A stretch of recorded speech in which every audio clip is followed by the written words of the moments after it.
2005 সালের 20 সেপ্টেম্বর এই দিনটা কুচবিহারের খাগড়াবাড়ির মাটি কেন শহীদ হয়েছে পূর্বোক্ত বক্তার ঘটে শুনলেন। সবাই the greater Cooch Behar people's association করা মানসি আমার সংগঠনের নীতি আদর্শ সবাই জানেন, কি আমার উদ্দেশ্য, কি আমার লক্ষ্য কম বেশি সবাই জানেন। তবুও কিছু কিছু বিষয় আছে তা ভাল করি গোট করি না কইলে গেলে হয় না। তো আজকে যে 20 সেপ্টেম্বর শহীদ দিবস, কার শহীদ? আমার দুইজন মহান আত্মা বলিদান করছে। আগের রাজাঘাট কোন শুভ কাজত অন্য রাজ্য জয় করে গেলে নর বলি দিয়ে পুজো দিয়ে গেছে, যেই রাজ্যে গেছি সেই রাজ্যে জয়। আমার বড় দেবী এরাও নররক্ত দিয়ে পুজো হয়, এটা আমার ট্র্যাডিশন কালচার পরম্পরা। কোন আত্মবলিদান দিলে সে আত্মবলিদানের বিফল হয় না, সফল হয় শাস্ত্র দাসে।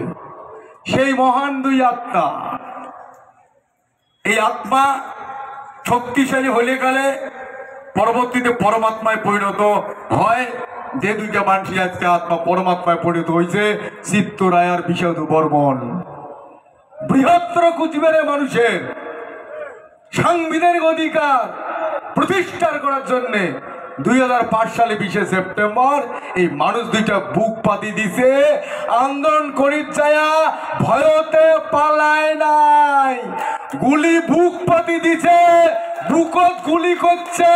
পোস্টমর্টম রিপোর্ট কাছাকাছি বুকত গুলি করছে। চিত্তরায় বিষাদু বর্মন কইছে, এই নিষ্ঠুর পুলিশ, জল্লাদ পুলিশ, তোর কত গুলি আছে, চলো আমার কুচবিহার অধিকার প্রতিষ্ঠা করিয়ে ছাড়বো। আর বাসপাকে কইছে, হ্যাঁ বৃহত্তর কুচবিহারবাসী যাই আন্দোলন করে যাচ্ছেন, ভয় খাবেন না, আমরা আত্মবলিদান দিয়া জয়ের টিকা লেখিয়ে যাব, জয়ের তিলক পরে আয় যাব। সেই দুই মহান আত্মার আজকাল সেই শহীদ দিবস। চিত্তরায় বিষাদু বর্মন এই মহান আত্মার শহীদ দিবস আমরা দি গ্রেটার কুচবিহার পিপলস অ্যাসোসিয়েশনের পক্ষ থাকিয়া কুচবিহারের রাসমেলা মাঠত